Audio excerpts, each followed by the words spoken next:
ছোট্টকালে আপনারা কেডা কেডা এরকমের চুক্কো জিনিস ভর্তা বানাইয়া কলা পাতা লইয়ে খাইছেন তারা কিন্তু আমারে কমেন্ট করে জানাইবেন। আসসালামু আলাইকুম, হ্যালো এভরিওয়ান। আজকে আমি আপনাদের সাথে মজাদার একটি ভর্তার রেসিপি শেয়ার করব। আর এর জন্য এখানে নিছি কিছু কাঁচা কলা, বড়ই, চালতা, টমেটো আর নিচি কিছু তেঁতুল।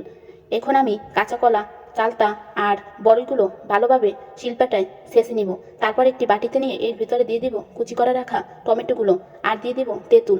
তারপর এর উপরে দিয়ে দিব ধনিয়া পাতা আর দিয়ে দিব সামান্য লবণ, চিনি আর দিয়ে দিব সামান্য পরিমাণে সরিষা তেল। আর আমি এর মধ্যে দিয়ে দিছি কিছু কাঁচামরিচ, আপনারা চাইলে এখানে শুকনো মরিচটাও নিতে পারেন।